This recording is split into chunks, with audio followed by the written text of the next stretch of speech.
DJ, I shall kill it till love. This is love when I wanna get another one. I go take and do waiting I love. Waiting you love, oh. No be waiting I love, oh. Waiting I love, I go do what we done my heart, oh. Go no be vodka. Mr. Money Changer. But when I know the ways that Mr.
Hello. Good evening, ladies and gentlemen, wherever you are. Thank you for joining us on this significant platform for open discourse. Tonight, we embark on a journey to dissect the pulse of our nation, Ghana, focusing on the socioeconomic challenges that shape our collective destiny. Today, our vision and goal is very clear. We are fostering constructive dialogue that leads to the betterment of our country, Ghana. Your participation is very crucial, so we will encourage you to share your perspective, your narrative, and your comment so that we can build a prosperous Ghana for ourselves, for our children, and for our children's children. Today, I've got a very important people on the show as panelists. They're gonna help me discuss the issues going on in our country today. You can watch us live on Facebook and YouTube. On Facebook is Have Your Time Media. Just simply search Have Your Time Media. And on YouTube is HYT Africa TV. HYT, that's H for house, Y for Yankee, T for Tango, Africa TV. And you can join this show live. You can share with families and friends to also be part of what we are doing. They can also share their views, comment, and be part of what we are doing. Today, I've got three panelists on the show, on the program today. I've got Mr. Chairman Kwanda Gamba. He is a finance practitioner with over 12 years experience as chief executive in the financial industry in the UK. He's also the current NDC and Ireland chairman in the UK. He's on the program today to help us discuss our topic. And I've got Godson Dogal. Mr. Godson Dogal has also over 20 years experience in project management in aviation industry in the UK. He is currently the project execution portfolio director in aviation industry in the UK. And my third person is also Mrs. Kate Jones, a learning and development practitioner, a lead practitioner level 3, business administration practitioner or partnership. And then he's also an IT business studies teacher with QTS, an educational policy analyst as well. It tells you that today we've got an interesting topic. We're going to look into the 24-hour economy that has been proposed by His Excellency John Mahama. that is going to turn Ghana's economy into a 24 hours economy.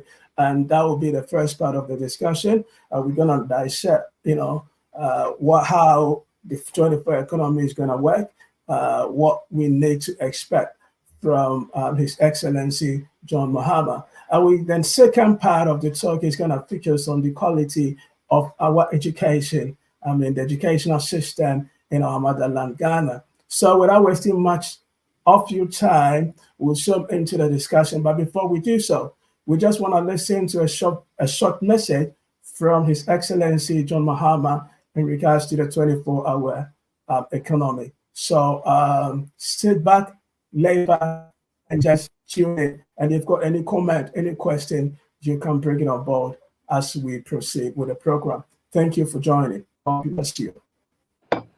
Darkens our hearts, our minds, our pockets, our businesses and investments, the sun will rise and shine even brighter. As a result, we can look forward to the new year 2024 with renewed hope and optimism. My brothers and sisters, I want to speak directly to you through this broadcast to share my vision for the future and outline some of my key interventions and initiatives. Initiatives that will help repair the damage to our economy, create well-paying jobs to fight the high 14% unemployment rate, and meet our youth's aspirations.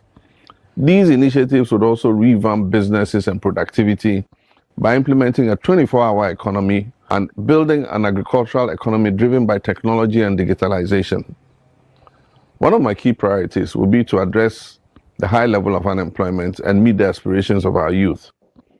My team and I, under the auspices of the National Democratic Congress, have developed a comprehensive plan which will be shared with businesses, academia, civil society, and the youth to create jobs and provide opportunities for all our young people. We'll empower our youth to contribute meaningfully to their well-being, families, the Ghanaian economy, and society through targeted investments in education and skills development. While providing jobs for the youth, we'll also encourage business ownership and entrepreneurship amongst them. In April 2025, the new NDC government shall introduce a new budget to support and build small businesses and adjust taxes as an incentive for job creation. At the heart of my vision for economic revitalization is the implementation of a 24-hour economy. This innovative policy seeks to maximize productivity and efficiency by extending business hours and operations around the clock. Doing so will create a more dynamic and vibrant economy that benefits workers and businesses. A 24-hour economy will increase economic output and create well-paying jobs. It will also contribute to a more inclusive and accessible society, giving people the flexibility to work, to study, to shop, and enjoy leisure activities at any time that suits them best. The 24-hour economy will succeed because we shall provide improved security and public safety, which will require massive recruitment into the security services and private security operations. My government will provide cheaper and more reliable electricity for those participating businesses based on a time of use tariff system. Companies that sign up for the 24-hour economy will benefit from modern smart meters calibrated to charge a lesser tariff per kilowatt hour for power that is consumed during off-peak hours.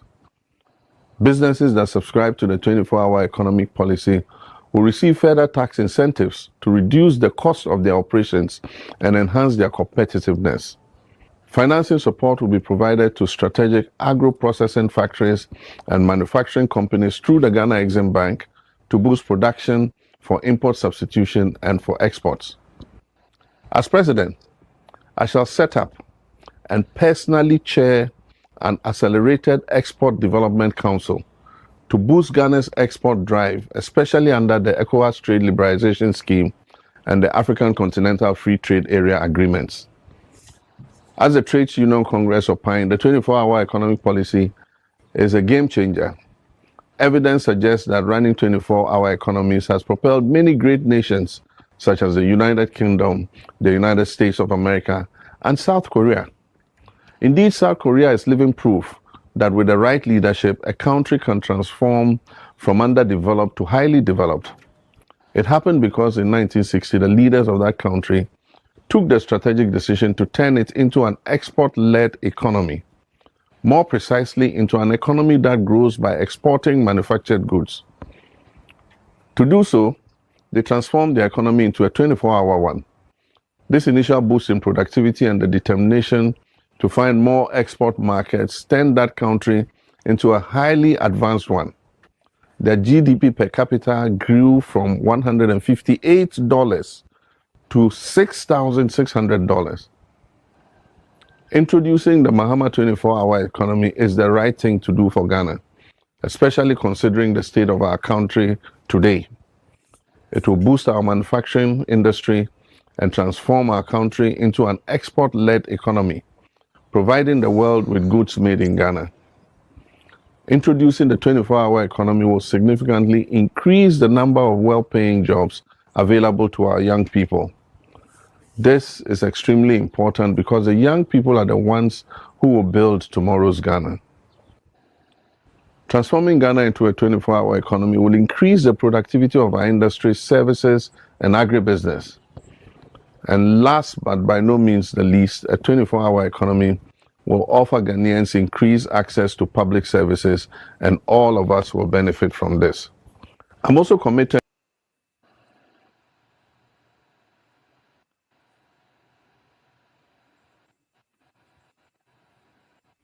Sorry, thank you for tuning in. That was His Excellency John Mahama explaining how the NDC government would, transform the country of Ghana by introducing the 24-hour economy policy. Now, we're going to look into this particular topic in details, so sit back and just listen. As I said, if you have anything to add, a question, whatever, you can send it on our Facebook page or on our YouTube page, and we will read your question and the panelists will address your concerns. Thank you for tuning in. Before we proceed, I will come to the first question. I will go to His Excellency, the Chairman of NDC UK, Mr. Comero. He is the Chairman for NDC in the UK and Ireland. So my first question, based on the video that we just watched from His Excellency John Mahama talking about the 24 hours. Mr. Chairman, what do you think about the 24-hour economy? What is your understanding? Help us to understand what the 24-hour economy is all about. Thank you very much, my brother. It's a pleasure to be with you and cherished listeners on this program today.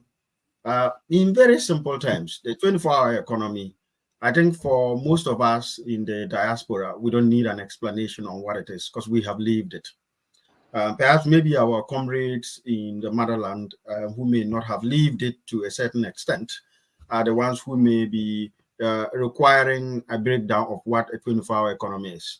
But in very simple terms, a 24-hour economy, it's basically, if you like, a practice where we allow key elements of the economy which can, not everything can, key elements of the economy which can, to operate around the 24-hour cycle.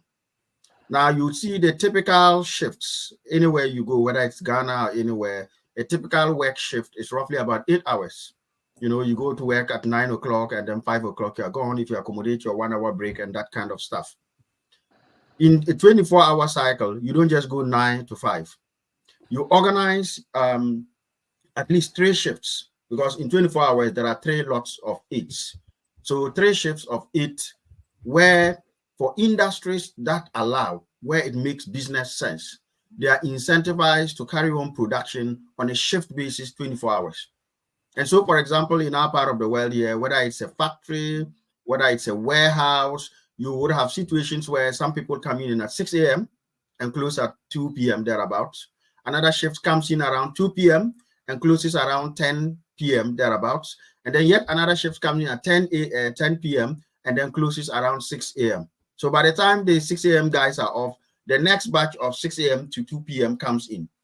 So if you take an entity like DHL, or say the many warehouses like Waitrose, Tesco, they run a 24-hour system because you need the picking and the packing happening 24 hours because shops need to be stocked up.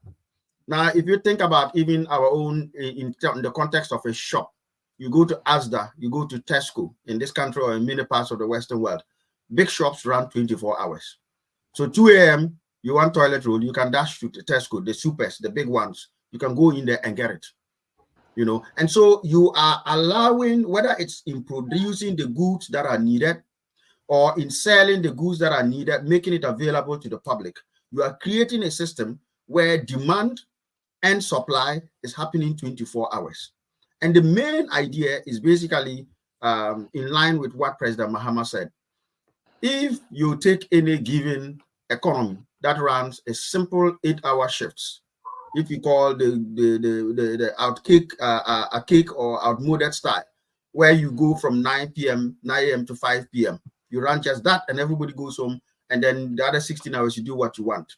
If you were to take that kind of economy and assume that that economy employs only 10 people, and you want to triple your employment base, and you transform it into a 24-hour economy that now has 3 shifts, simple 3 times 10.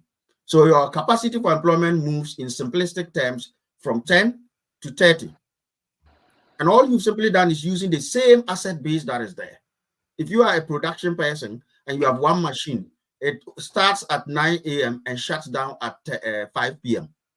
Then you have paid for that machine. If you took a loan to pay for it, you paid for that machine, but you're only getting 8 hours out of it.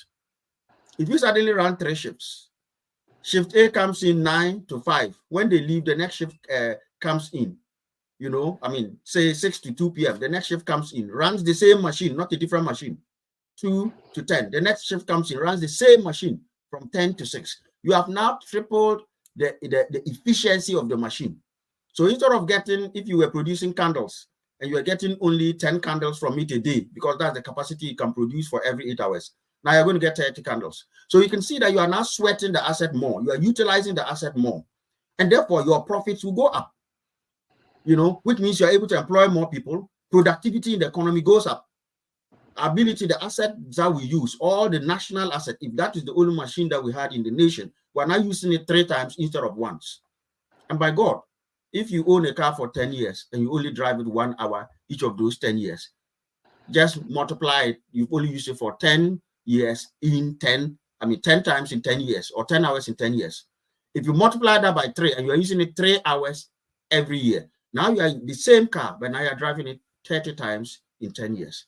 This is so basic that it's even sometimes we worry why our opponents on the other side are struggling with the capacity to absorb, if not understand, this very basic concept. Sometimes we feel shy that we even have to explain this. This is easier than 1 + 1.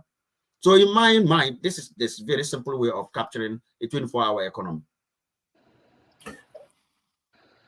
Thank you, Mr. Chairman. That was the chairman of NDC UK and Ireland. Let me go to the only woman in our mess. It should have been ladies first. Well, I'm glad you have actually identified that. Let me come to you, Mrs. Jones. What is your understanding of a 24-hour economy? Okay, good. Before I do, just a bit of correction in the introduction. I'm a learning and development practitioner. I lead the apprenticeship program for business admin. So that means I write the program and I deliver the program. Excellent. I'm also, that's okay. I've also been 20 years in the education system in the United Kingdom. So key stage 3 all the way to key stage 5. And now I've moved into further education. So that's my experience. So that out of the way, my understanding of the 24-hour economy is President Mahama's vision of anchoring sustainable jobs for the Ghanaian youth. And when we look at Ghana and we look at the youth unemployment, it's very disturbing and very worrying. I link youth unemployment to human capital development for the future. of any country. And if you link the two, if your youth unemployment rate currently is what it is right now, then you have a problem with future leaders and future development of human capital. Why am I saying this? President Mahama is simply saying we need to change things. The way we've done things over the years is not suiting us. It's not creating jobs. We've been working 9 to 5.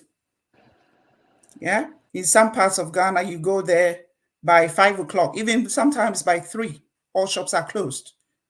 And President Mahama is saying, no, we want to make this a continuous cycle. So some are finishing at 5, some are starting at 5. Some are finishing at 7, some are starting at 7. So an economy that runs 24 hours in the day. Now, if you look at, I always hate this comparison, doing advanced countries and developing countries, comparing their GDP and economic growth. But you take a state of New York. New York never sleeps. And the last I checked, their GDP alone was 6 trillion. That's one state in America.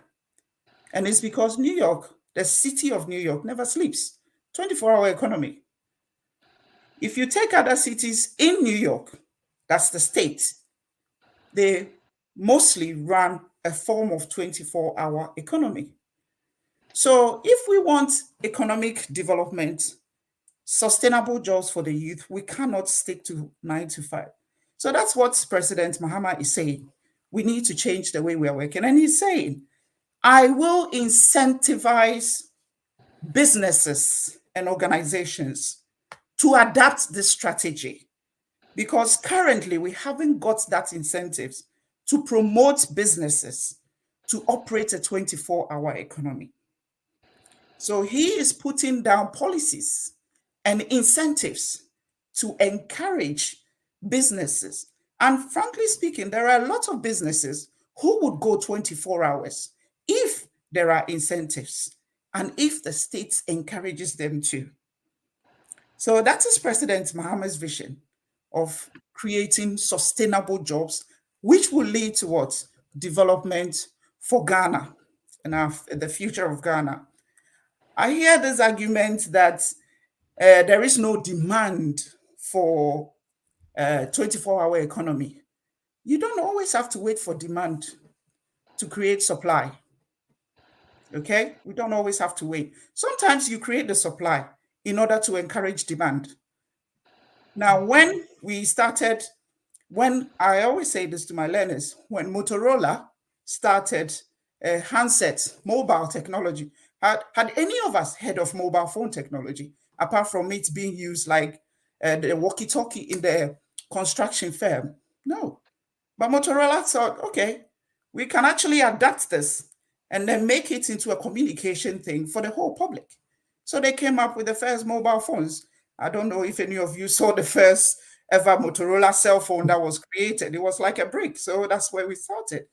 So they created that, and then it created a demand for it, cell phones.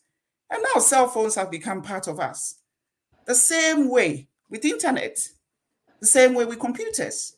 So we don't always have to have a demand to create the supply. Sometimes supply availability of goods will actually create the demand for it. So that's my understanding of President Mahama's vision of the 24-hour economy. An all-around-the-clock economy that will create sustainable, realistic developmental jobs for our youth. Thank you. Thank you, Mrs. Jones. You are listening or watching Direct Talk, a show that is dedicated, addressing issues bordering our country, Ghana. You can leave your comment, be part of the program by commenting, leaving your comments, your questions on our Facebook or YouTube page, and we will pass it on to our panelists to address them. As I said, you are watching Direct Talk Show. It's every Sunday, 7 p.m. UK time. So if you are not in the UK, Please Google your time. Google your time to know the exact time within your country. Thank you for tuning in. Let me go to Mr. Godson. We're talking about a 24-hour economy. What is your understanding of a 24-hour economy?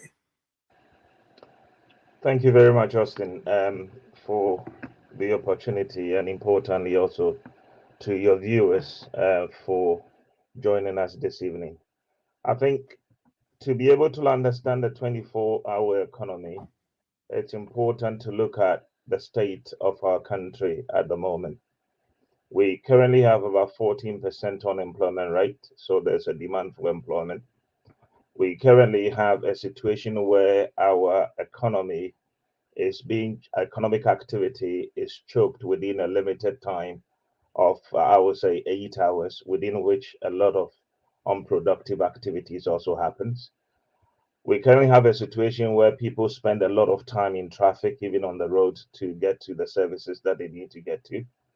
We have a situation where our productivity is low, and we have a situation where you realize that you are limited by the sheer time to provide services, goods, and services on the table for people to patronize to be able to generate more revenue. You have a situation and you have a multifaceted challenges coming all along. In a situation you face like that, if you want to increase your economic output, you have two choices: either to create more businesses or more economic activity within the same limited time window, which will thus, in one way or the other, have an impact on the other activities that you're also doing, or extend the economic window to create more bandwidth where the existing businesses can expand their productivity window and extend the economic window. And new businesses will also see other opportunities in there to be able to invest and grow new businesses or also innovate. It's important that you identify that. And that is why I think the vision for the 24-hour economy, which almost all the developed world had to tap into to develop. And it's a joke if we think that we are not going to do that at all. It's long overdue for us to be there. And what you are doing in basic fact from this very policy, and I like the words that have been used, and I think that tells you that His Excellency had thought about the policy very well. He says it's a deliberate policy intervention. And that by doing so, you're putting in the policy to facilitate more economic activities over a wider extended window. And by doing it, brings productivity, it brings efficiency, and also importantly, it brings more revenue. How am I saying that? If I just give you a simple example, and it also brings innovation and more businesses also get created. I will give you just a very simple example for it in this instant. Assuming, for example, one of I should just take our medical schools, for example. There's a high demand for medical school placement in our educational system. But you and I know that they are limited by the availability of the institutions that are there and the number of places that are there, for example. And we also know that we want to recruit more lecturers for the future and to further, for example, the medicine. Most of the lecturers here there currently are also growing. We need to recruit. We need to bring the experience in, new ones in to learn from the experienced one before maybe others retire, for example. If we are in a position to extend the training window of medical student, for example, from 8 hours, and it could be any business at all, it could be any institution, that you can also extend the window. Extend the window from 8 hours lecturing to, let's say, 16 hours lecturing. So there is a morning shift, there is an evening shift, for example. Straight away, you're able to double the intake of the student. Not only are you able to double the intake of the student, you have to also, what, in one way or the other, double the lecturing capacity as well in the school. And thereby you are solving that unemployment situation that we have as well in the same time as that's doubling the intake of the student. Not only that, by doing that, all the food vendors, the canteens, the food sellers, the transportation systems are also going to kick in, thereby generating more economic activity all around one institutions. Not only a lot of other businesses begin to spring up. That is what I think His Excellency, and I believe His Excellency, is talking about at the 24-hour economy. This transcends across almost all sectors where there are various elements of the operations of our businesses within our economic environment. You can do that for some sectors and for some activities to enhance. I use, for example, the traffic that we have on our road, for example. It's one of the ways that it will also even contribute to that. Assuming that people who are going to the passport office don't necessarily have to be there during the 8 hours limited economic window, and there is an extended window. You and I will wait instead of going in the rush hour.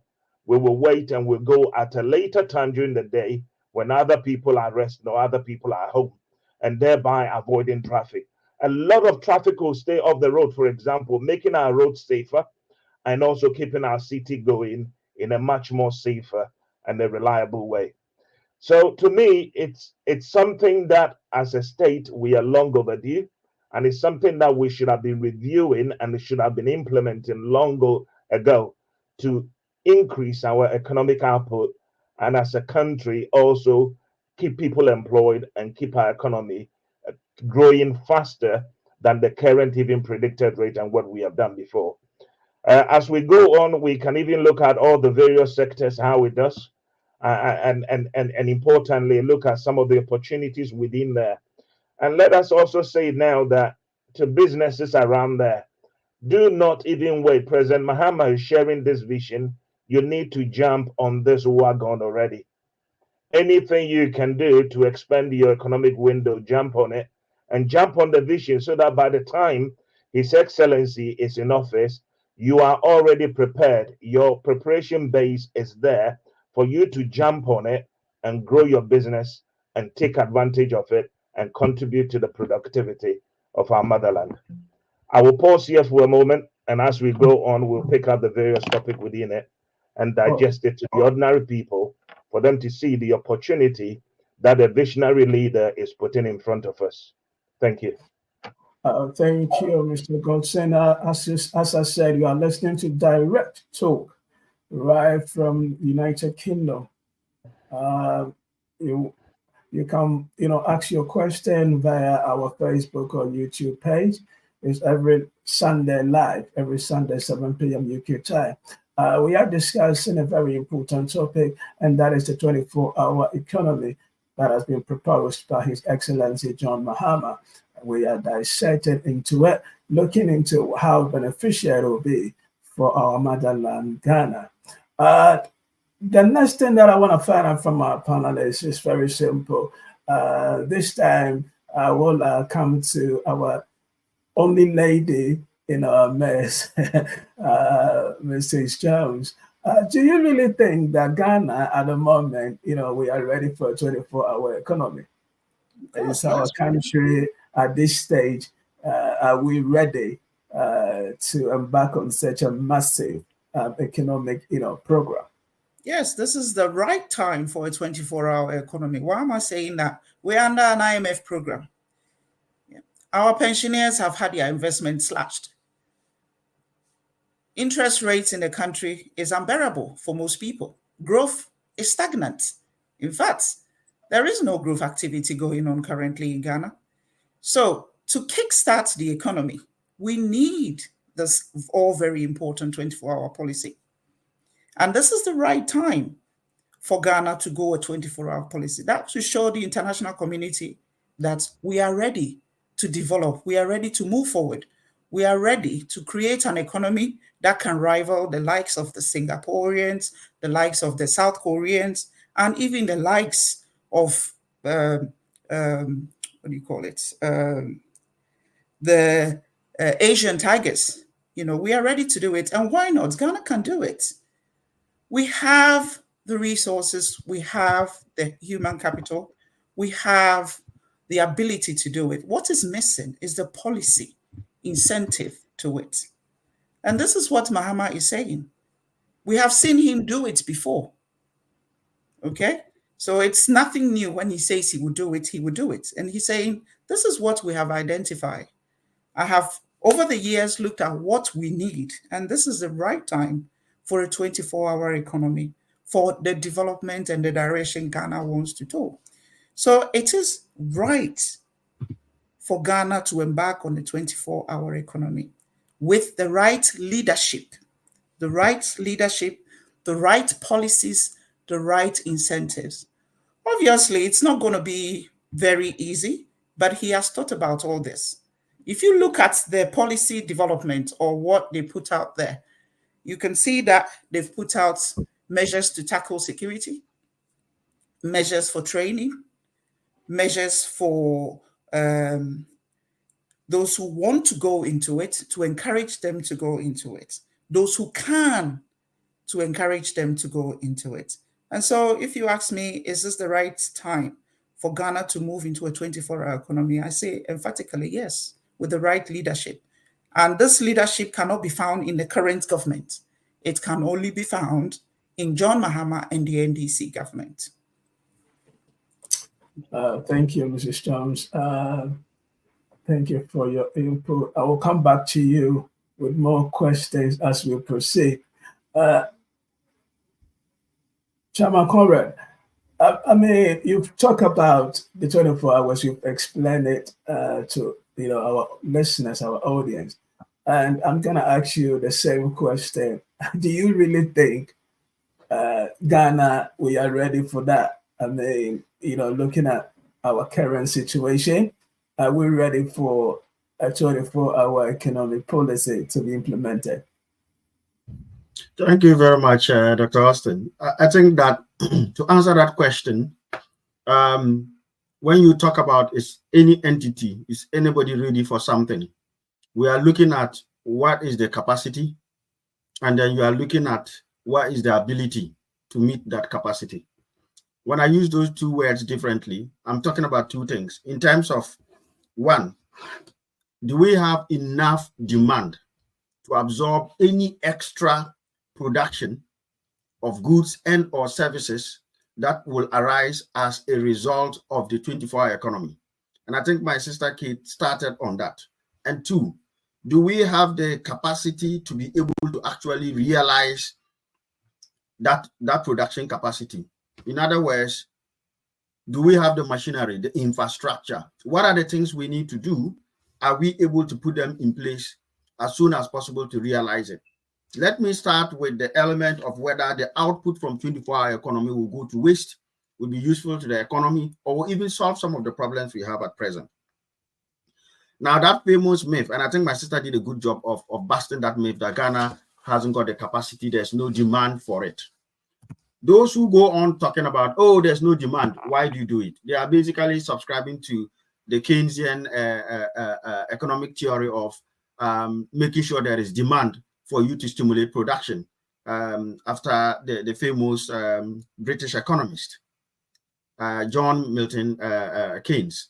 However, there is another side of it, and this is the Bureau of Economics, by Say, we call it the Say's law, which says that supply creates its own demand.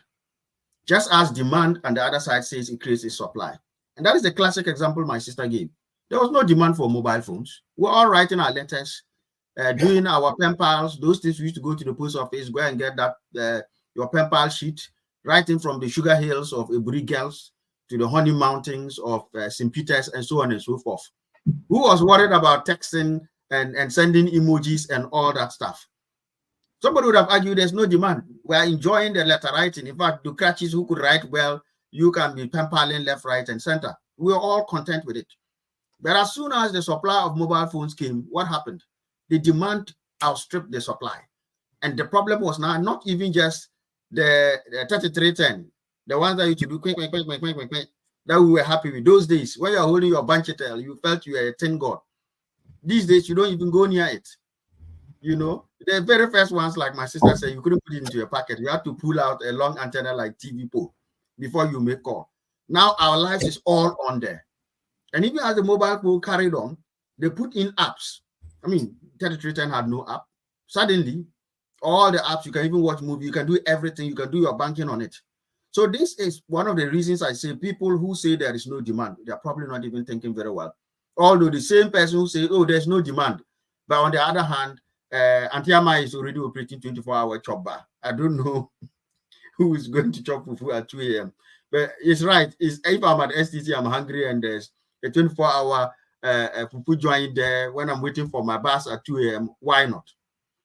But the fundamental principle is that if you look at the structure of the Ghanaian economy, the fate of our cedi, our currency in itself tells you that we need 24-hour economy. Why?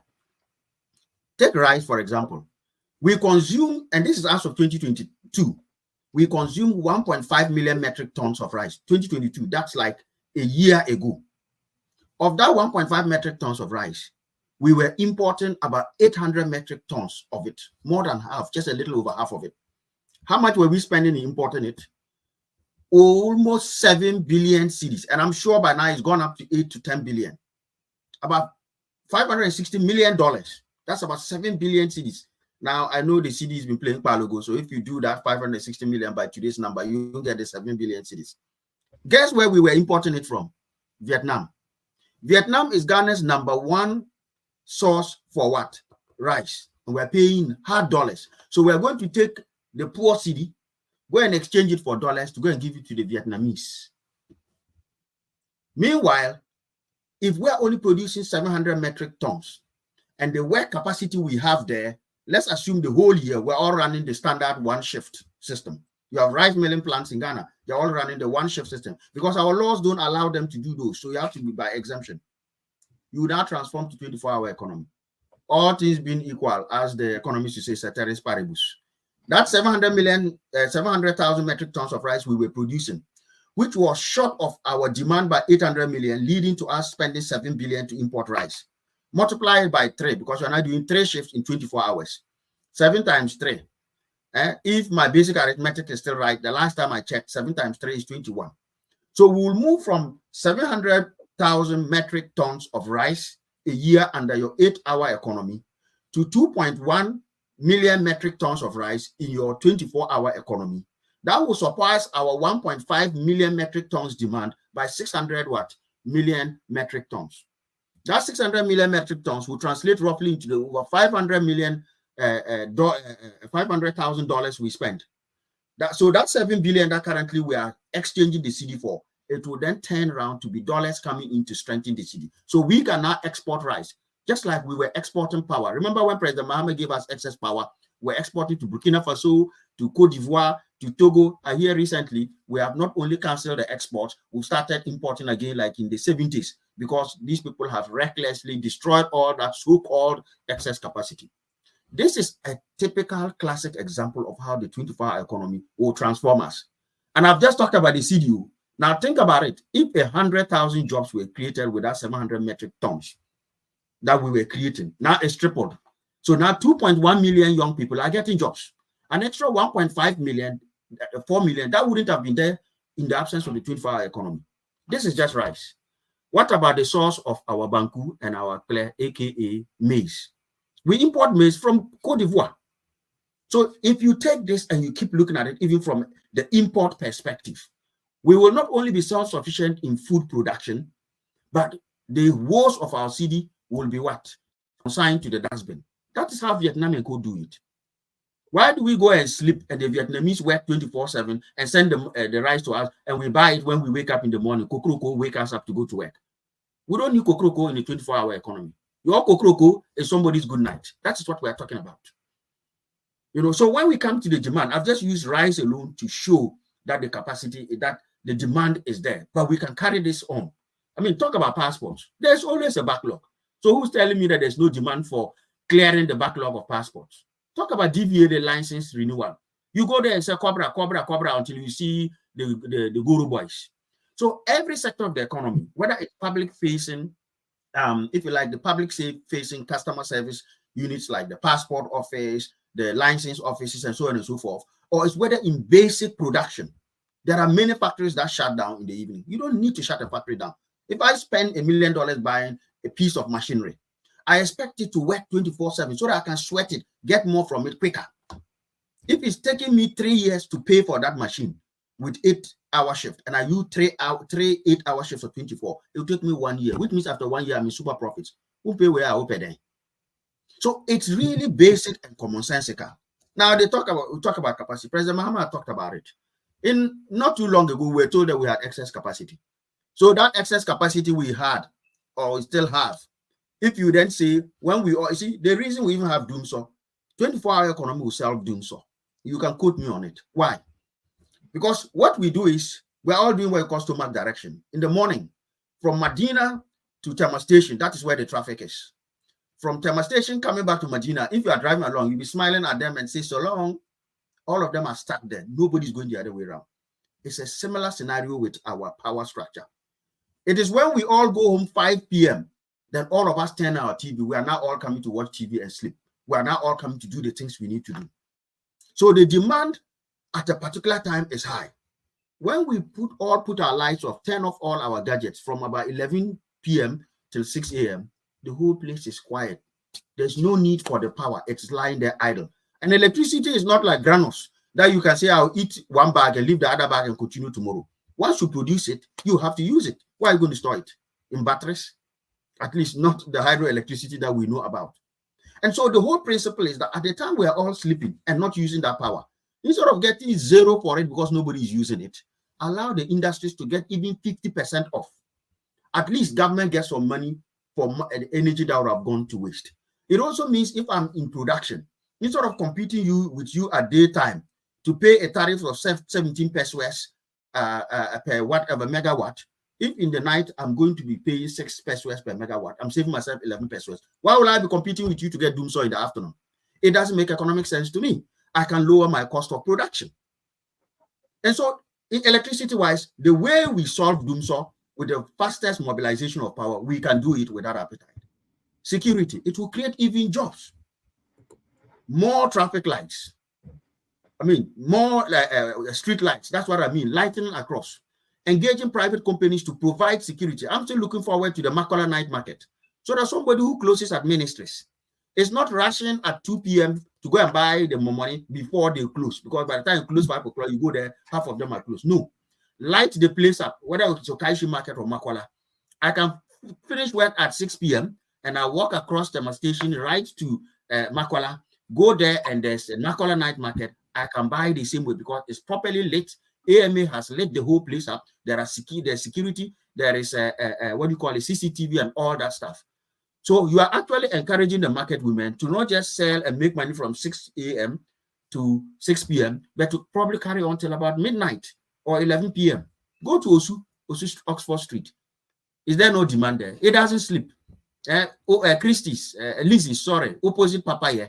You chill out there, and after eating your chinchinga and watching people do some pole dancing, you go to Frankie's, have a bit of ice cream, and carry on to Kuala. Is that not an example? That's one of the most active streets. So when you look at it, whether from a capacity, the capacity is there. From a demand perspective, the demand is there. And so when anyone says that, are we ready? We were ready 10 years ago. It just took us too long to realize. We were ready when we realized we had excess capacity. We have always been ready. Run up for me, please. Just sum it up with your point. Because if I allow you to speak, I think you are more than a preacher. You can talk the whole day. And yeah, thank you for tuning in. That is the NDC chairman, Chairman Quarren, all the way from United Kingdom. Is the NDC chairman in the United Kingdom and Ireland. We are discussing the 24 economy that has been proposed by His Excellency John Mahama.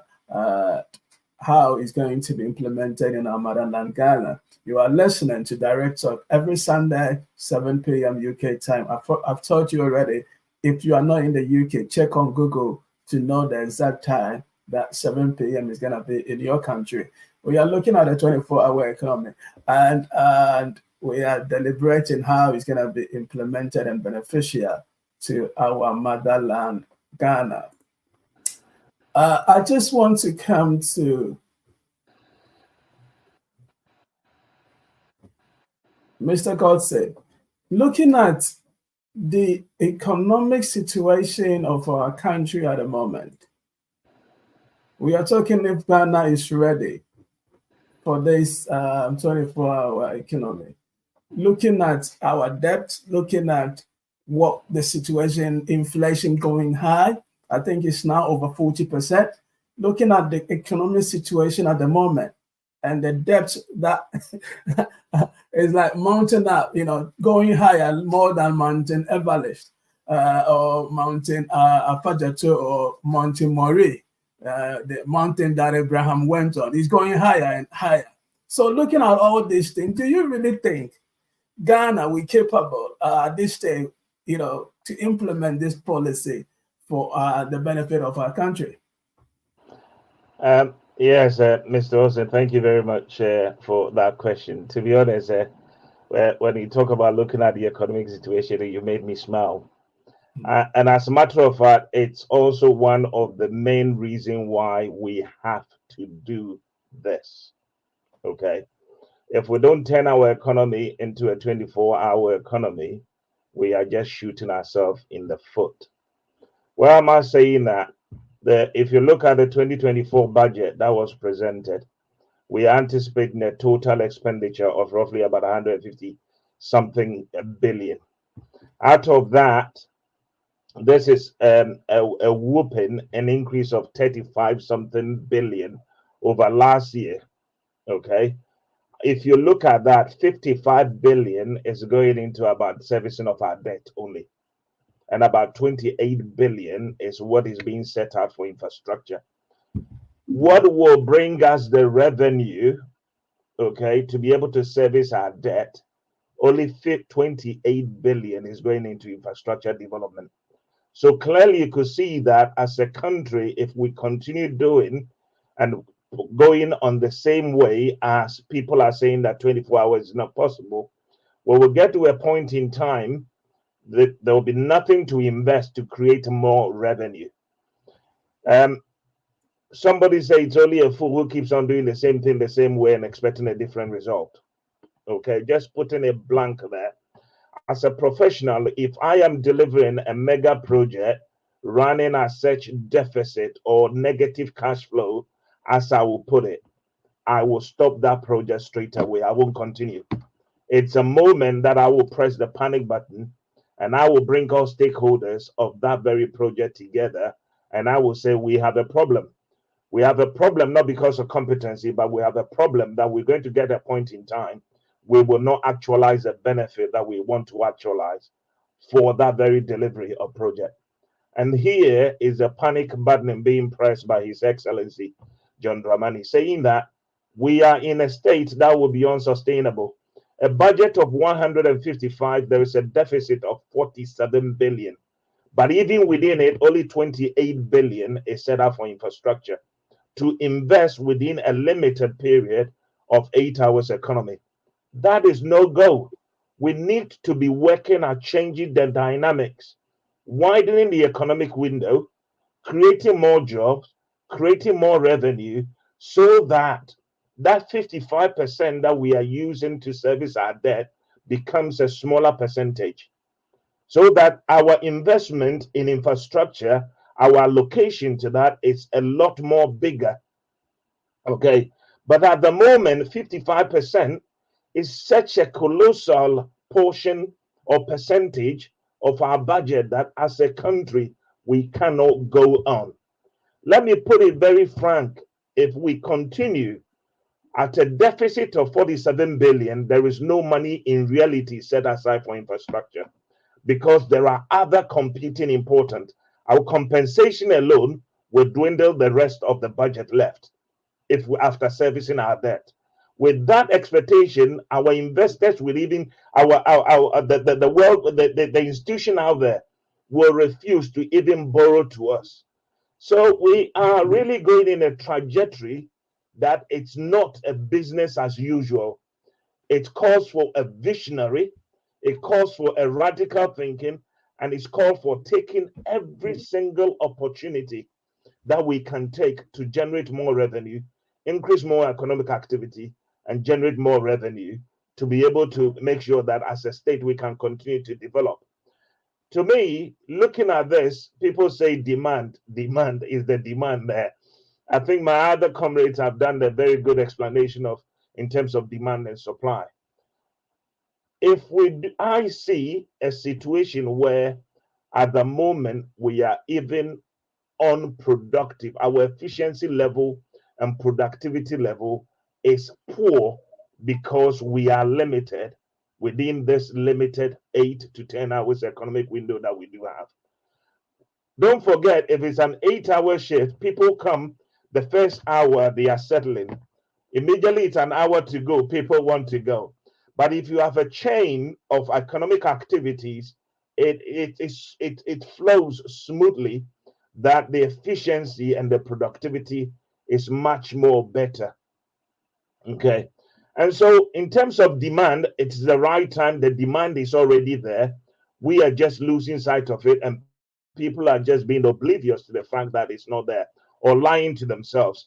If there is no demand there, then what is the unemployment rate going up for? If there's no demand there, let me give you another simple one, that we are creating a huge waste in our economy. Look at the aviation sector. Our domestic flights only run during the day. They run only during the day, but people have leased planes that they pay for every 24 hours, whether they use them or not. In the developed world, you will never see a plane parked for more than 2 hours unless it's going for maintenance. It's always in the air, making money to pay the lease on it. And so you put in a deliberate policy to encourage these domestic airlines to operate 24 hours, so that when I, for example, come from the UK and I land in Ghana and I want to be in Kumasi the next morning, immediately I land, my bags get transferred, I jump on the next plane that take me to Kumasi. At the moment, we are creating a waste where people who are going to Kumasi, going to Tamale, or going to Takrady cannot continue their journey, and the economic activity get choked in Accra. And we are missing that opportunity. We are missing that productivity. We are missing that seamless, and we are creating a lot of economic waste by just limiting ourselves to that short window. And so we need to open it up. We need to open the whole economy. We need to open our system up, and it takes a deliberate intervention to make sure that that happens. And this is what His Excellency is talking about. I will look at every stage and every sector, the economic activity that are being generated, and I will widen the window where it will bring us benefit. And this very example I gave you in the aviation sector, it does not require any expenditure to make that productivity go up. Deliberate policy, enhance it for them. The planes are already on lease. It's a fixed cost for them. And the airport is also there. There is no expenditure from the state to make our domestic airlines more productive, but rather more revenue for the businessman. More jobs need to be created because there's a shift pattern that need to be run. Both airports are bustling during the night, and so the transportation system needs to be there on both ends. The guest houses need to operate, because if I'm an individual and I live in Accra and I may have a meeting in Kumasi tomorrow morning, I'm not going to wait till the morning before I fly in to go to the meeting. If I do that, you get to the meeting there, you're tired, you'll not be able to do that. I can afford to travel the night before and then stay in a guest house. That creates an economic activity for the hoteliers and the guest house people to have that my business, and I will eat from the restaurant, and probably we will also have a drink. And perhaps I might make a call to one or two of my friends who live in Kumasi and say, hey, can we catch up this evening quickly and have some discussion before I go for my meeting in the morning? Those are the economic activity being created right there. That brings revenue. That is what we're talking about. Look at our international flight zone, for example. All the flights are at night, and in the daytime is dormant. Come on, let's be radical. Let's be innovative. Let's think about it. And there are various ways we can do to maximize that very asset that we are already paying and already spending money on. Our universities, you go there at night, you realize all the lights are on. We're burning electricity, but the buildings, the windows, and the doors are all shut. Come on, let's think. Let's open our brain mind. And His Excellency is giving us the opportunity to think. You're already spending the money on the electricity bill already. Do something else to bring in some revenue. That is what he's talking about. I cannot just understand why anyone will be looking at this policy and be criticizing it. For them to be raising objections in demand, it's a shame to them to even say that. Then they realize the potency of the policy already. That is why they are looking at demand, because they are not talking about the supply. They are not concerned about the supply. It's there. We just have to go for it. And we just have to have a different mindset and say we want to grow our economy. We want more revenue because our physical state is that very poor. If I should just go by those numbers alone as a professional, in those numbers, there is no future for any Ghanaian if we continue doing things the same way and within limited economic window. Something needs to change, and we need people with the right mindset to move our country forward. Thank you. Thank you, Mr. Godson, for your explanation in regards to the aviation. I'm from Kumasi, so if the 24 planes are working, it will help me a lot, because anytime I go to Ghana, I have to spend a night in Accra, which I'm not a Ghanaian. I'm from Kumasi, you know. I want to go home and eat some banku and fufu. And I think your analysis, your example is very great. I like that. Thank you for sharing. You know what, Mr. Olsen, what you just said there? It's a brilliant opportunity. When you are in Accra, your economic activities are limited because all you want, your mind is already set in Kumasi. If somebody could get you to Kumasi that very day, believe me or not, you call one or two friends and they say, hey, come on, let's go out and relax. And then your holiday even starts longer. You have more time to spend with your family. It's to me, it's just a mind-boggling. Look at the employment that is going to be created without doing anything at all. And so I wish that people will rally around this and rather embrace it and say kudos to His Excellency for bringing this to the forefront, and we supporting him to implement this and rolling it out. And let's change the lot of our people so that the people of Ghana can prosper.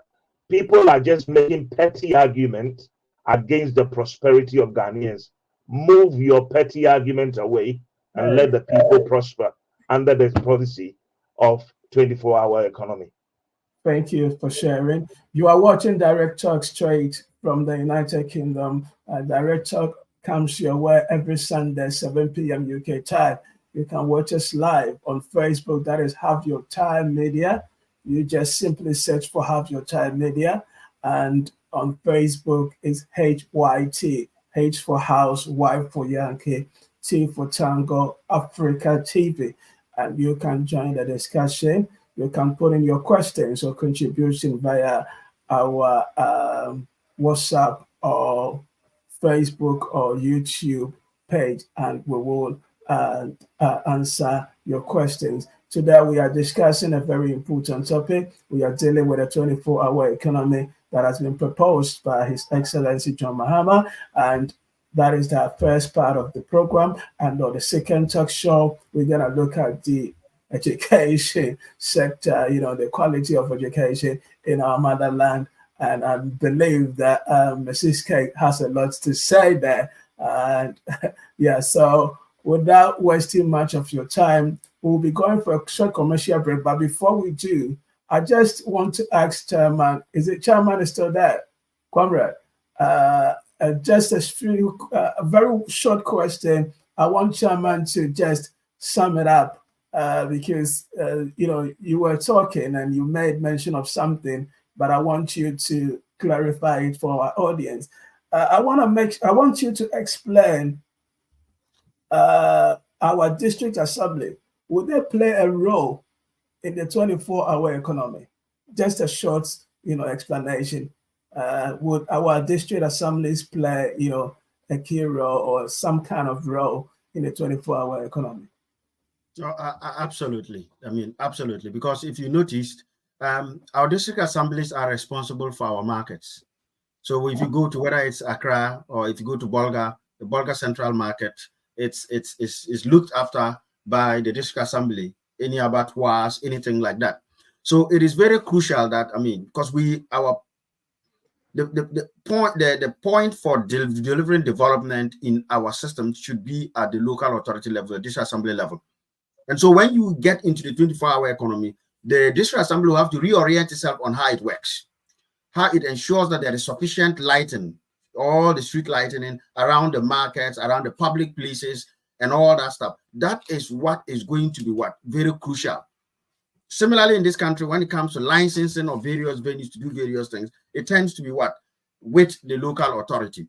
And so our local authorities will, and already they have the capacity. In fact, the capacity is underutilized. We need to equip them. We need to make sure that whatever we need to do, apart from the central government's role in rolling out the level of infrastructure, national infrastructure, local level, the district assembly should be coming up with various plans and programs that allow the fulfillment of this 24-hour economy. The easiest one I talked about would be the markets. You will have many other areas. There are many other opportunities. Building roads, feeder roads. District assemblies are very much involved in some of those stuff. Building roads through the night so that we are not all having to use one side of the road because it's blocked during the day for work. When you are going to the village and they block one side, the other side is not properly usable. And then we are all stuck on it. You wait till the night, the district assembly ensure that there's proper lighting to allow contractors to work. There's proper lighting to ensure that businesses that will spring up, like night markets, are able to operate and they are properly licensed. That is the role that I see the local authorities, or if you like, the district assemblies to be able to play. And I think they are going to be very crucial on if you like, rolling out this very ambitious and worthy 24-hour economy program. Okay, thank you, Chairman. This program is sponsored by Pro-Forum UK. So we want to thank Pro-Forum for sponsoring this talk show. It comes your way 7 p.m. UK time every Sunday. We're going for a short commercial break, and when we come back, we'll go to our next topic, that is education in Ghana. So sit back, relax, get yourself a cup of tea, water, anything to drink, and come back. Join us as we go for a short commercial break. Thank you. Sedan SSA Ghana for United Monyankopon. Se wama Hanat rapid response for every UK. Abe BBA our Ghana. Se do Leicester UK. Now so pe dwumafua oye cleaner. Obia beka Hanat rapid response. HRR. Enti se ye ofie ana wo demo. Wo betu ombu ase ayiyi ho.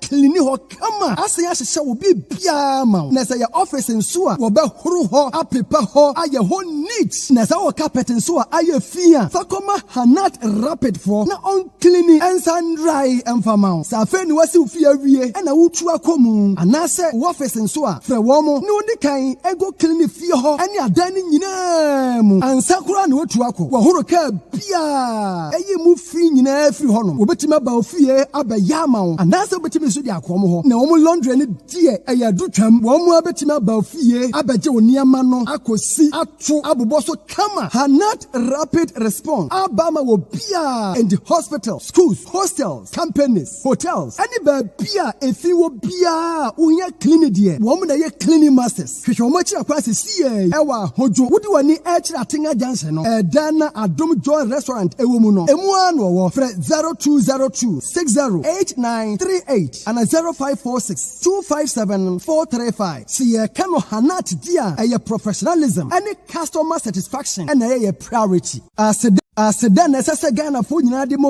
security network tracks some of these snapshots to their sources. Social Studies 1 was tracked to Lawrence SHS Sunyani, where the teacher who circulated the post has been arrested. Biology 2 was tracked to Mountain High Senior High School, Agona Ashanti. Elective Mathematics 2 was tracked to Edu Jemfi Senior High School, Agona Ashanti. We have evidence of snapshots of the question papers taken in a vehicle that was used to convey question papers from the depot to the examination center, indicating that the question paper packets were opened in the vehicle. Investigations are ongoing.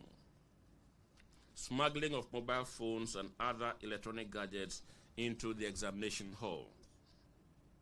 Several candidates have been caught with mobile phones on them in the examination halls. During the government paper, 86 mobile phones were seized from candidates at the O2 Memorial Senior High School, Bibiani. Some candidates have also been caught with smart watches. Impersonation and insertion of scripts. At Only Believe Senior High School, Kukrantumi, a national service person attempted to write the government paper for one of the candidates, but he ran out of luck as he was apprehended by our staff and handed over to the police. At the same center, 2 other suspected impersonation security network tracked some. Hello, welcome back, our dear listeners, for tuning in once again to Direct Talk. That was a short video from Wayet, Ghana, about some of the issues going on in our educational system.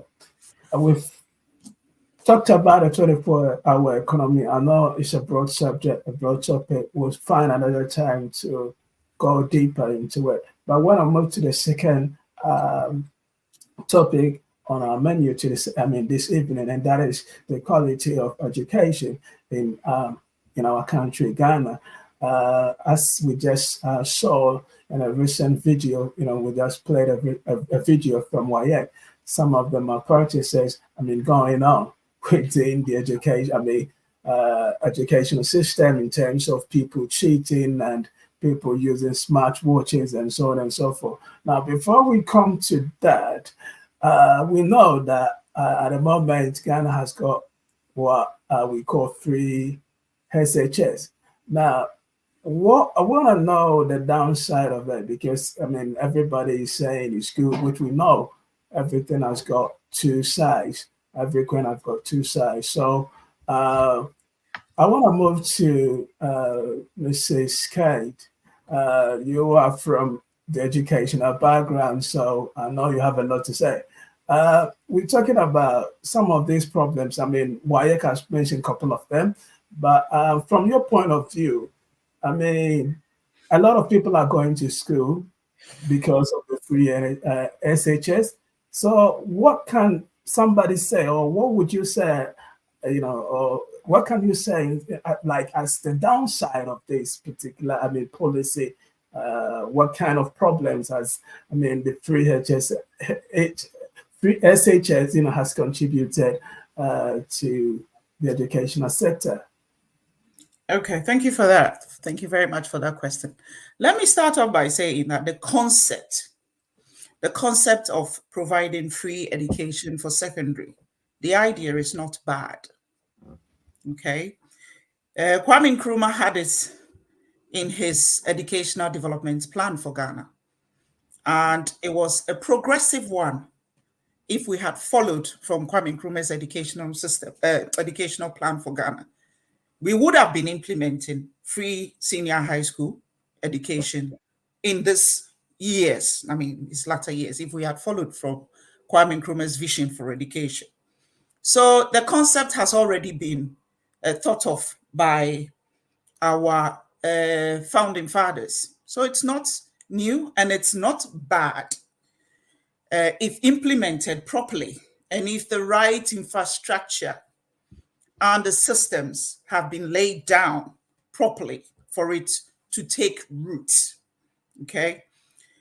Now, the current one we have now is a rushed system that was based on gaining political cheap points. And as we know, everything that you rush through without thinking thoroughly through it always generates a problem.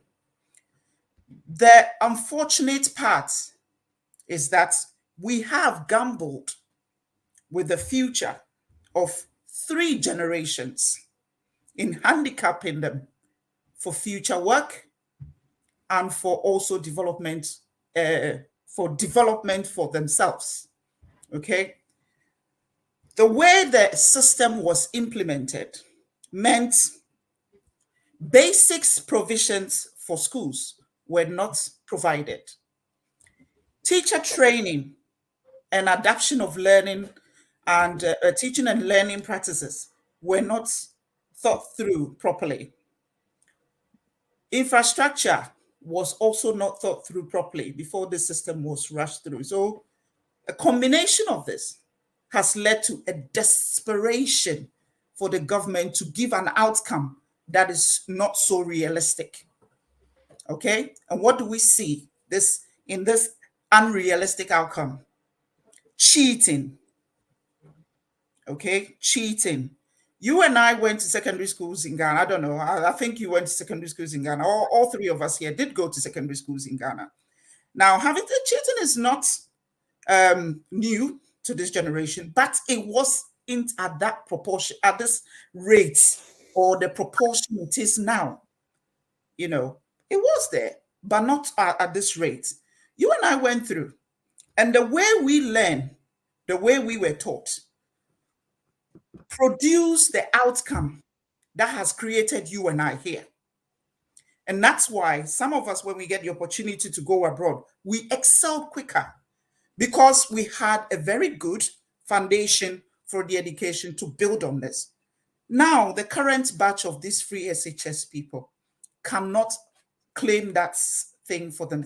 They can't claim that same success for themselves. This is what happened when you play politics with the lives and with education.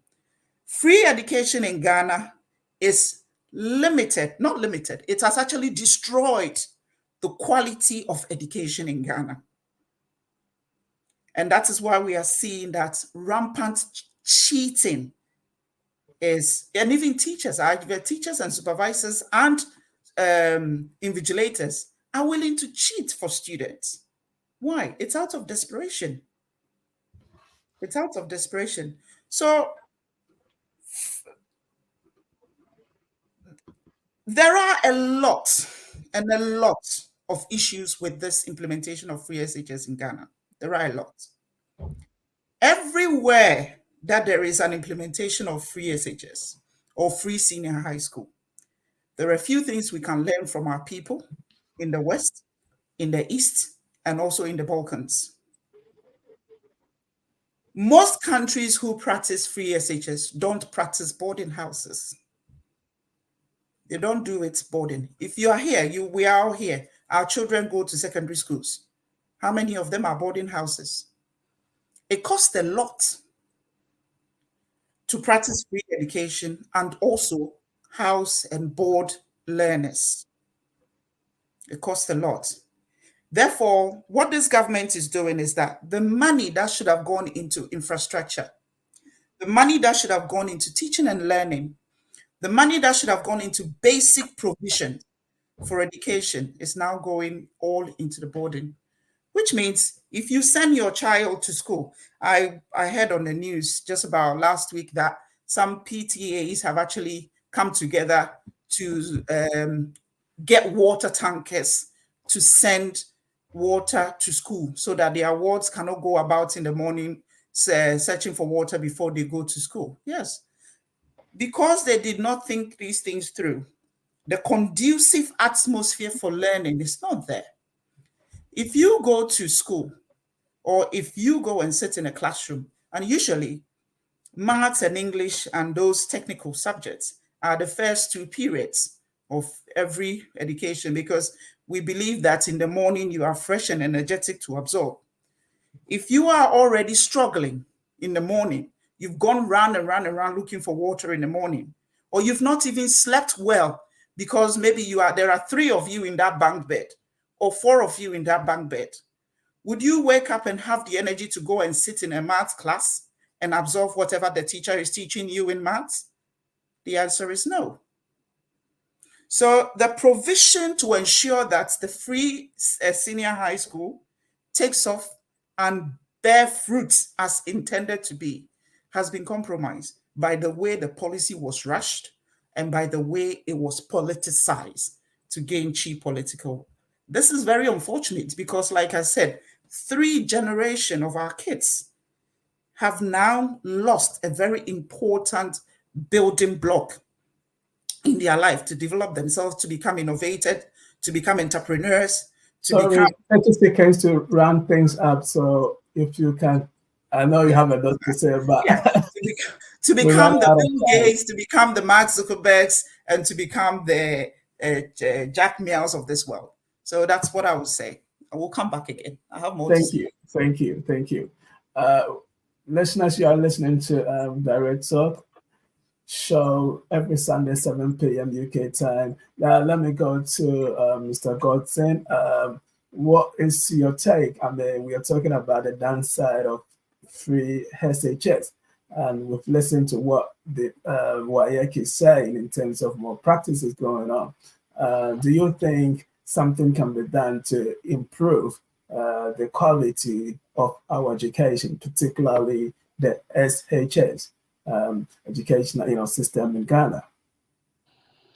Yeah, thank you, Austin. I think I'm not an educationist, but you don't need to be an oracle to understand that the current system that we have is a total failure. In as much as I'm not an educationist, I'm very active on my old school platform, and I hear some of the things that are happening, and it breaks my heart from the school that I went to and the state in which the school is, and some of the comment that I hear about the school that I went to. And I think we should all be very much concerned for the fact that this is affecting about 3 generations, as Kate said earlier. From a little bit that I know that, for example, last year, 300 students were dropped out of University of Legon. They couldn't make up the mark in Legon, for example. And that is going to be in almost most of the tertiary institution at that high level. So the universities have become the gateway of correcting the errors that are being created and the deficiencies that are being created in the secondary school. But that is what the university cannot continue to do that forever. It's unsustainable for them, because we get to a point in time they will need to look at their business model as well. And I'm speaking purely from professional point of view, and the impact of this colossal failure on us as a country. I'll be worried if I should be looking for an engineer in the next future and they fall within this 3 generation. I'll be worried if I being treated by a doctor that will fall in these 3 generations in the future. Our only hope now is that the universities will do something to rescue this generation. But what it also means is that there's quite a large number of them who will be permanently affected. They will not have any remedy or fix for them. It will be wasted years for them. The education system that we have now for the what is called in code free, and I put it that in code, free SHS, is failed in every level. Is it the curriculum? Is it the teaching? Is it the teachers being exhausted? Is it a teaching pattern? Is it being the accommodation? Or what is it? And now it's even now the exams, that it's gotten to the state where the teachers, some teachers are even helping their student to cheat, so that there could be another way, a very kind of for the image of the school. That is total failure. And for the whole society to even get to the state that cheating becomes something that they want to fall on as a remedy to it, tells you that it started failing long ago. There's failure in preparing the students for the exams. There's failure in teaching them to the right standard required. There's failure in transferring knowledge and getting the student to be curious and be a learner. It's a total shambles. Now, let me bring it back then into the perspective that what does that really mean for us and what can be fixed? It can be fixed, but unfortunately, there are some people that will be part of that wasted generation that we have, and there's nothing we can do about that unless maybe another visionary and intervention is made. And I think that should be the focus of the John Mahama's government as well, putting an intervention to pick up these people through another avenue to correct the deficiency that has been created for these 3 generations. I think it will be right to do that. We cannot just allow them to drop by the wayside and think that we can continue like that as a state. If we do that, some of these will turn out to become the arm robbers of the next generation. And that is not what we want to do. We will create another problem for our society. And so it should be a deliberate intervention in His Excellency government to look at those and pick that up and fix that deficiency. The next thing that I want to say is that in 30 seconds, sir. In 30 seconds is that as a state, we need to now begin to think differently. And I hope that His Excellency government will also look at that. In most of these institutions, we should not be just making changes like these. We should put in place some governance systems that will keep such kinds of mess to go on. Governance is key and monitoring is key. And importantly, we should also empower the professionals that are in charge of these institutions to have autonomy and authority to stand against some of these directions that does not really directive help the outcome of training schools. We go to school to be trained. We don't go to school to be confused. We currently have confused student who doesn't know what to learn, how to learn, and how to even sit and write exams and pass an exams. That is what we got. And that we should be ashamed of that as a state. And some of us are even now very, very hesitant to even say we schooled in Ghana, for example. But that is where we came from, and that is where we are. We have advanced, and we're doing great things with that. And so we should all put our hands up and accept wholeheartedly it's a Thank failure. you. Let's fix. Thank you very much. Thank you for sharing. We are running out of time, and we're going to continue the same topic next week. The two same topic. We need to dive into it deeper, and so I will talk to the production team to allow us to continue the same two topics. Now, before we move on, we have less than 3 minutes to be out of the platform, but I will go to Chairman Corrett to explain to us if he thinks the traffic light system within the educational sector has contributed to these malpractices. What do you think about this traffic light system? Do you think it has any connection with what is happening within the educational system? Chairman, we've got 2 minutes, so sharp. Thank you. I was hoping your producer will grace us with an extra 5 or so 10 minutes to go on. But very quickly, the simple answer to that question is yes. Now, very quickly, look, it is an open secret, and JF Kennedy said this, that our progress as a nation cannot be swifter than our progress in education. That is very basic. And so the importance of having education that is free, that is quality, and that is accessible to all, it's actually geared at our national development. And that's where we all agree on free education. The free education President Mahama implemented was the sensible one. Why is it a sensible one? It's the type of free HS we had here.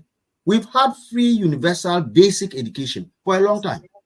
Primary schools don't do boarding. That is why government can easily pay for it freely. JSSs don't do boarding.